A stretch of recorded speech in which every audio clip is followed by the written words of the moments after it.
Bem-vindos ao Duas Solas da Lapa. Cultura e religião servidos semanalmente.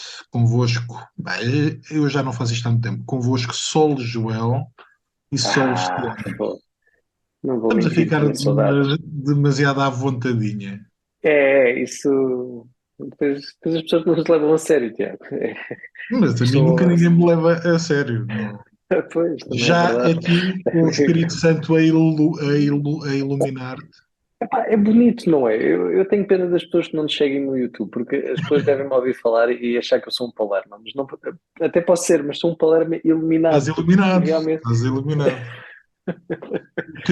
O meu problema de luz vai ao contrário com o teu problema de luz. Eu queixo-me que tenho pouca, mas tu, meizinho. Epá, sim, eu.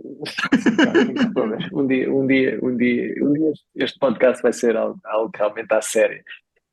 E resolveremos todos os problemas. Apesar de que, é assim, quem viu o episódio do Iago, ah, percebeu Sim, que. E por há um acaso não nível. referimos isto, temos que colocar na descrição, mas obviamente que aquilo não foi com os nossos meios, com os meus meios e do Tiago. Tivemos o excelentíssimo Hugo Moura, já não é a primeira vez que ele nos auxilia na gravação do Sim, mas podcast, desta portanto, vez demorou-se. Desta vez esta aquilo vez estava mesmo top, estava top. com outro Você, nível. por acaso acho que não tirei uma foto porque era engraçado a malta ver o setup que tínhamos ali, que era pá, uma colmeia de luz a apontar para nós, foi algo de realmente, até me senti, pá, até me senti que podia fazer aquilo da vida. Sim, A gente tem que gravar o Hugo mais vezes. Hugo, exatamente. traz-nos a ouvir, estás feito. É isso mesmo, é isso mesmo. Então, como é E que é? então, meu Como é que é amigo, a tua essa semana, semana? Ah, a semana passada foi mais calma, esta semana está a ter mais ritmo, mas nada de outro mundo. conseguiste ler as 400 páginas que tinhas para ler ou não? Cumpriste ou não? Cumpri, depois disso já li quatro ou cinco livros. Pô, sempre a fazer-me sentir mal, isto nunca vai parar neste podcast. Vou-te Eu sou vítima de vou-te falar bullying. de alguns, vou-te falar de alguns daqui a bocadinho, mas sim. Não, o livro é muito bom. Há de sair nos Estados Unidos em setembro e não sei se será editado cá ou não. Mas chama-se Wellness, de um senhor chamado Nathan Neal, e essencialmente é uma avaliação do mundo contemporâneo. Segue um casal que se encontra e que se apaixona e que se casa durante a década de 90 e depois passa 20 anos para a frente e tem a ver muito, é muito a realidade americana, por um lado. Portanto, aquela coisa das mães que se juntam e que vão falando umas das outras e tudo mais, mas fala muito sobre, por exemplo, como educar os filhos preso sempre àquilo que os estudos mais recentes e os livros mais recentes dizem, e quando a coisa dá para o torto, como é que isso aumenta a pressão e o trauma que a mãe, no caso, pode sentir. Sobre o papel dos algoritmos na nossa vida hoje. Epá, foram 600 páginas, mas foram 600 páginas. Se tivessem sempre aquela qualidade, podiam dar 600 páginas à vontade. Por acaso foi Pois. um livro que, de alguma forma, achei muito interessante. Mas já agora, deixa-me sugerir-te, já que estamos a falar de livros, como marinheiro eu partirei do nosso amigo Nuno Costa Santos, que já foi convidado neste podcast. Ele lançou agora este. Essencialmente é um misto, portanto, é um livro que não é só uma coisa. Por um lado, é uma biografia do Jacques Brel, que passou pelos Açores depois de ter terminado a carreira. E por outro lado, é uma visão do Nuno dos problemas, das dúvidas, dos desafios que ele vive enquanto pai, enquanto alguém que voltou para os Açores. Tem aqueles temas que lhe são sempre muito caros, tem a questão da A surianidade. insularidade, a solidariedade, a questão de estar longe dos filhos e de como é que pode ser um pai, ou como pode manter um relacionamento com eles. Os Pá, filhos foi um estão cá no livro. continente? Não, não, não. Os três. Um é mais novo, tem 4 5 6 anos. Os outros, o mais velho já tem 16, salvo erro, o outro tem uns 2 ou 3 anos diferença. Pá, mas foi um livro que eu devorei, está muito bem escrito e a biografia do Berrell, depois com alguns comentários do Nuno, vale muito a pena. Ok. E tu, tens rido muito, tens sorrido muito?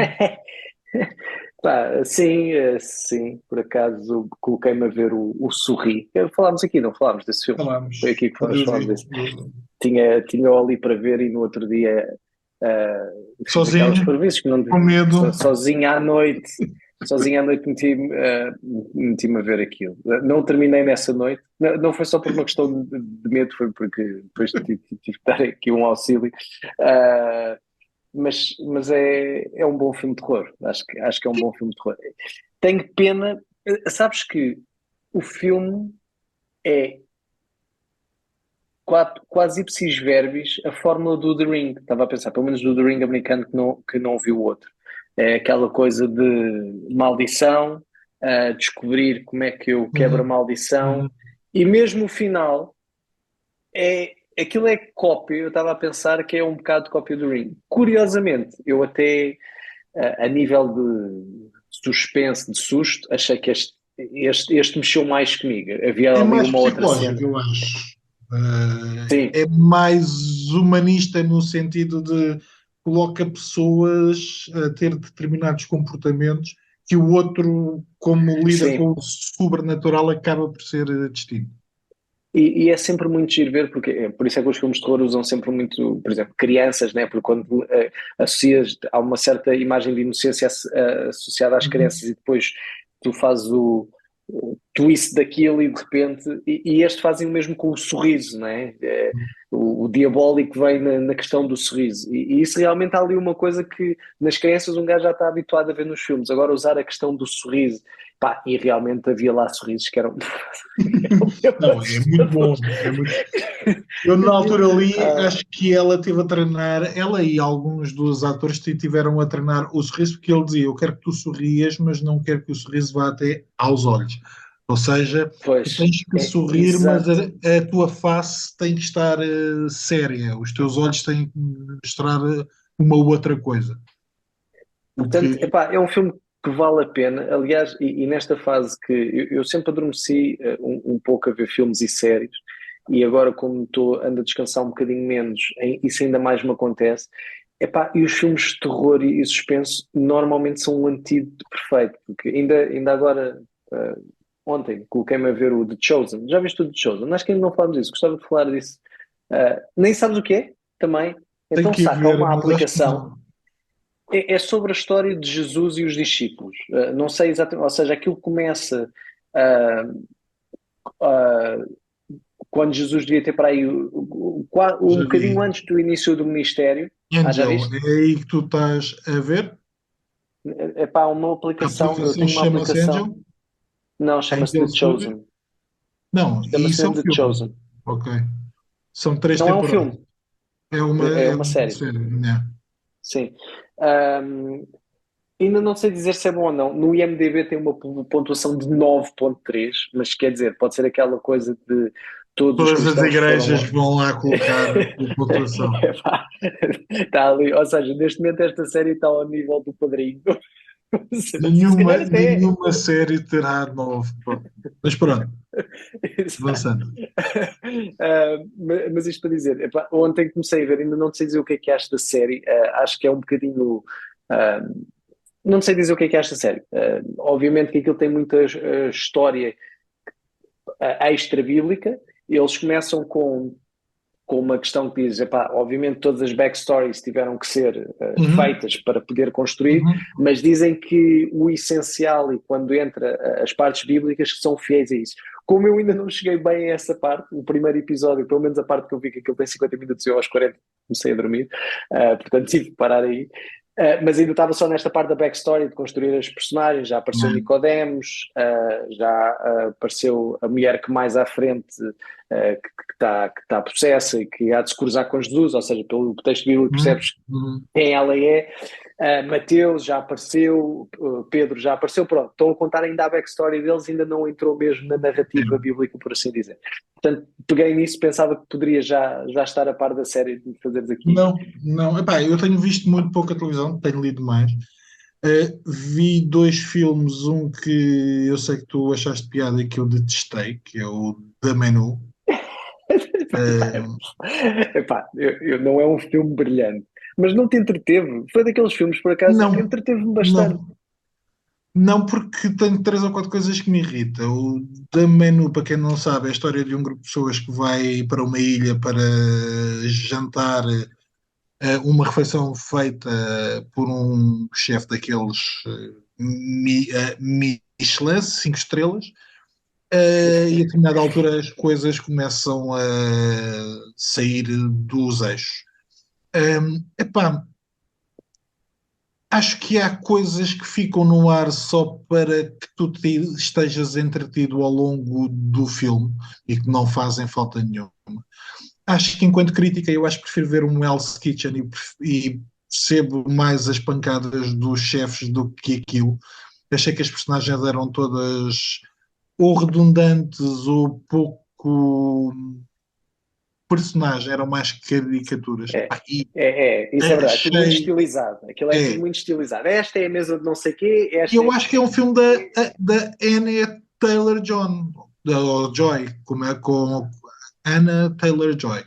Uh, Acho que ela está a fazer dela própria, faz sempre o mesmo tipo de papel, assim, uma miúda muito bonita, muito magra e com algumas coisas que tu nunca sabes Não muito bem. gostaste que a série que ela fez do. Como é O que era? Gambit, Era do xadrez. sim. Yeah. Mas eu A acho que série ela é está fixe. sempre. Sim, mas É, a eu acho que ela personagem é sempre a está. mesma. Eu acho que. É o Denzel Quando tu Washington. dizes ela é uma excelente atriz, ela faz sempre o mesmo. E eu acho que é um veículo para ela mais do que para qualquer tipo de história. Epá, não, detestei. Não detestei quando terminei, só achei que o filme tinha passado completamente ao lado. Mas hoje, 2 semanas depois, epá, não tenho pachorra para aquilo. E depois vi o Alcarrás, que é um filme espanhol sobre uma família que planta pêssegos e mais algumas coisas num determinado terreno há 2 gerações, mas que o contrato é, como há 2 gerações atrás era normal, tinha sido feito através de boca, e o dono dá-lhes um prazo para eles saírem. Portanto, são 2 horas em que tu acompanhas uma família a fazer aquilo que sempre fez e a preparar-se para o final da vida que está acostumada. Pá. É o antídoto para o de menu, que é muito fogo de artifício, gente que age de determinada forma, até de uma forma quase seita, que é uma coisa que me irrita. É tu também definires a alta cozinha como uma seita e as pessoas até se podem matar por amor ao chefe. Pá, não tenho pachorra. Mas o Alcarrás vale. Bem, terminando as nossas sugestões, deixa-me falar de um livro, e isto vai para. Eu não quero fazer-te pergunta nenhuma, mas quero pedir-te um comentário. Eu estive a ler o Hum. Sparrow, já não a biografia que tínhamos falado aqui há umas semanas, mas estive a ler A Santidade de Deus. E é um livro que eu aconselho realmente, é muito interessante. O Sproul está a falar daqueles episódios em que Deus, por exemplo, quando vão a carregar a arca e usa, toca na arca para que a arca não caia e Deus mata, e nós ficamos sempre uh, um bocadinho chocados. Quer dizer, o homem estava a proteger a arca. O Sproul fala um bocadinho da santidade de Deus, de como é que os sacerdotes tinham regras para levar a arca, que não podiam tocar na arca e tudo mais, e isso tinha sido ignorado. Mas a determinada altura escreve: como é que pode Deus permitir que inocentes sofram? Não nos surpreendemos com a remissão dos pecados de Deus, mas com a sua justiça. Acreditamos que Deus nos deve misericórdia. não nos vemos como sendo assim tão maus. Sabemos que se Deus for realmente justo, salvará todos. Ficamos impressionados com a sua justiça, não com a sua graça. Passamos a exigir que ele haja de acordo com as nossas expectativas. Achamos que merecemos mais graça e a graça, por definição, não é merecida. Só a justiça é merecida. Deus nunca é obrigado a ser misericordioso connosco. A determinada altura, Sproul diz: Deus não é justo connosco, no sentido em que, se ele Uhum, fosse uhum. justo connosco, nós seríamos Estávamos apagados, mortos. nós seríamos destruídos. Pá, e são coisas que eu acho que tanto eu como tu, nós conhecemos isto, acreditamos nisto, mas às vezes o nosso coração pode se inclinar mais para isto que eu acho que é escrito de uma forma interessante, e isto são os meus apontamentos. Hum, Achamos que Deus nos deve a sua misericórdia. Não nos vemos assim, como sendo assim tão maus. É muito Hum, interessante esta semana. Tenho estado a ler. Não sei como é que fui lá parar, já não me lembro, mas uma review crítica ao livro do Rob Bell, do Love Wins, do Kevin DeYoung. E então aquilo são 20 páginas, eu não sei se já leste isso alguma vez, são 20 páginas dele a refutar a tese do livro do Love Wins, ou seja, é uma corrente universalista que o que o Rob Bell acaba por dizer é que no final Deus salva todos e que todos vão para o céu e todos são reconciliados com Deus.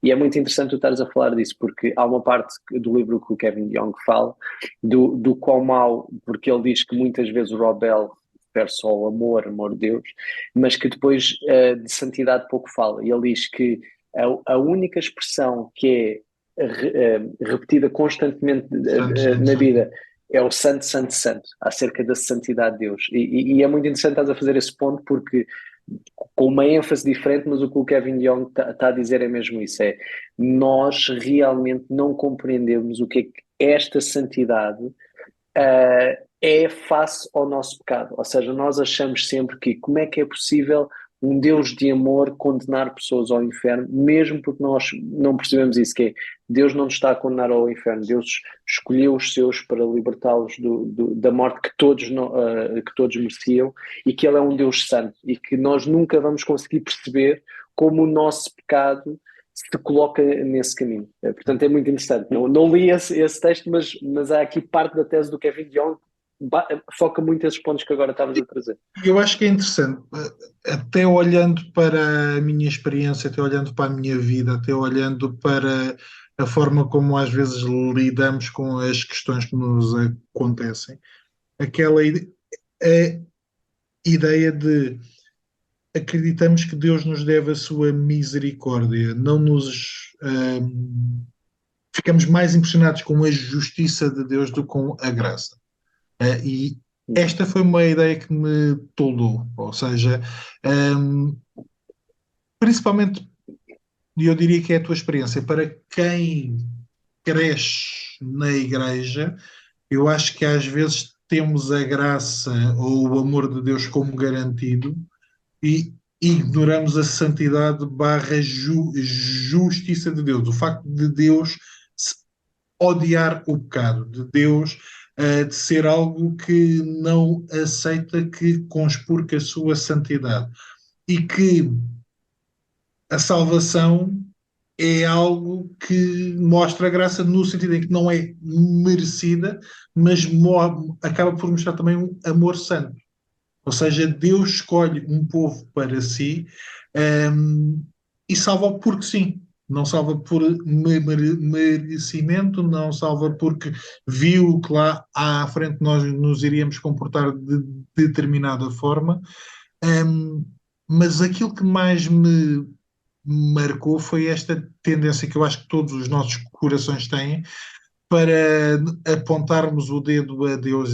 Não era preciso tanto. Se calhar com Ananias e Safira, se calhar poderiam ter tido uma oportunidade para, se calhar com Uzá, se calhar poderiam ter tido uma oportunidade para, se calhar os filhos de ele, se calhar, poderiam ter tido uma oportunidade para.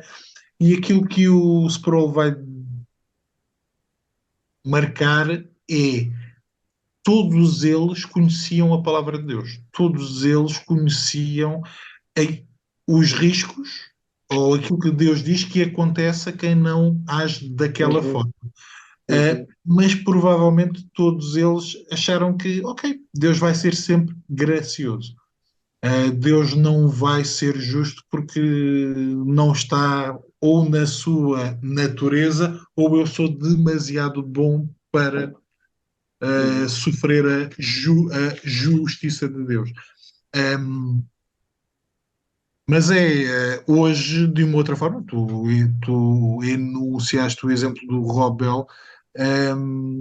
Eu acho que os teólogos dizem que aquilo que estás a dizer, o santo, santo, santo, a repetição do nome, depois quando nós começamos a ler algumas teologias sistemáticas, ou alguns teólogos, o facto é, Deus é santo, santo, santo. Todos os seus atributos têm essa característica. O amor de Deus é santo, a justiça de Deus é uhum, santa. Portanto, o que eles estão a dizer é Deus é realmente separado, Deus não é, e isso é uma das questões que nós já falámos aqui. Por vezes nós temos essa sensação de que, principalmente quando olhamos para o Senhor Jesus, ele é um super-herói. Ele é alguém como nós, mas um bocadinho melhor. E o que a santidade de Deus diz é não. Deus é completamente à parte de ti. Deus é completamente diferente de ti. Deus não está na mesma categoria que tu. E este livro acaba por situar ou posicionar quem Deus é de uma maneira que nós não nos podemos aproximar dele sem sermos consumidos. Isso não acontece por causa da graça e da misericórdia de Deus. uhum. Desculpa, Deixa-me focar uma até coisa. a graça comum. Uhum. Deixa-me focar uma coisa que tu disseste, que quando referias a forma como nós às vezes tendemos a olhar para Deus, que estamos na igreja. Não, não sei se será com toda a gente, assim comigo certamente é. Mesmo nós tendemos, eu pelo menos durante muito tempo, e hoje ainda é uma luta, tento sempre olhar para Deus às vezes em primeiro lugar como aquele que me vai castigar pelo pecado que eu fiz. E isso tem muito a ver com o que tu estavas a dizer, no sentido que nós não, muitas vezes nós sabemos teoricamente, mas não vivemos realmente naquela de Deus realmente libertou-me. Deus, por total imerecimento meu, Deus salvou-me e Deus libertou-me. E olhar para Deus como realmente alguém que tudo fez por nós, em vez de aquele pai que está à espera que eu falhe em alguma coisa para me castigar.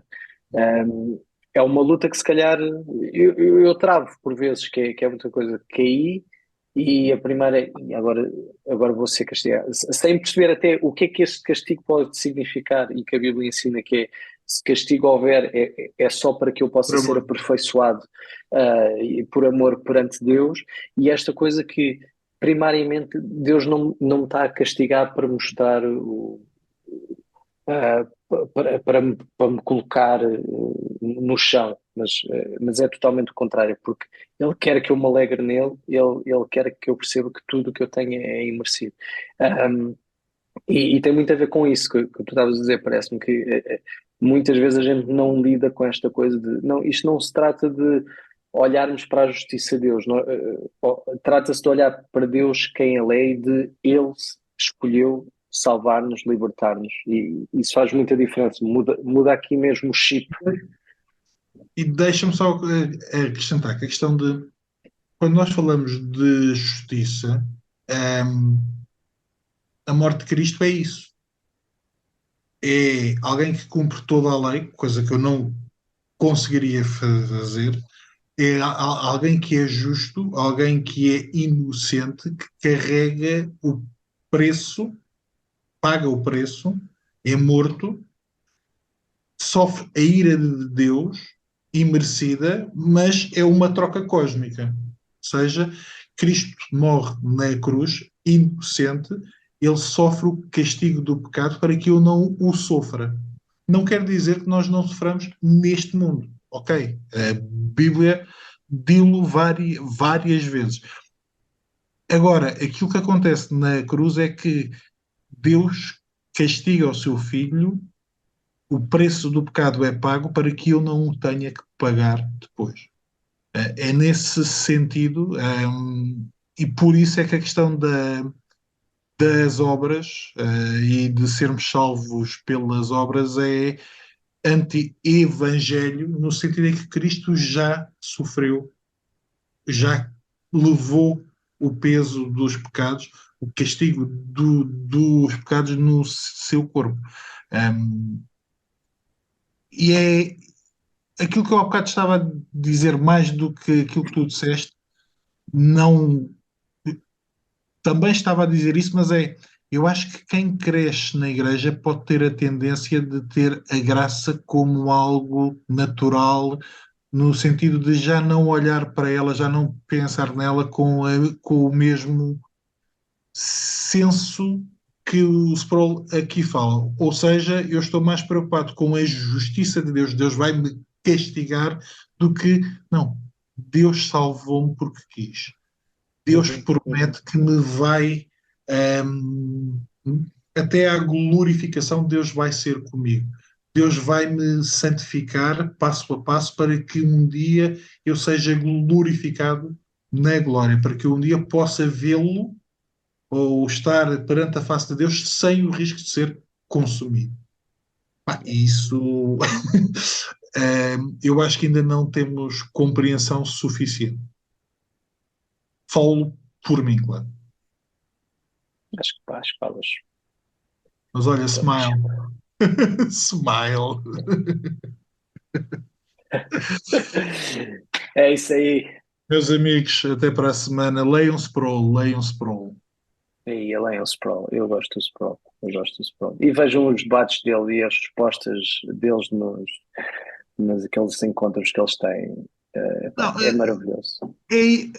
o que eu acho piada é que era um crânio, não só do ponto de vista teológico, mas até do ponto de vista filosófico. Era um homem com muita bagagem, mas com um sentido de humor maravilhoso. É o maior.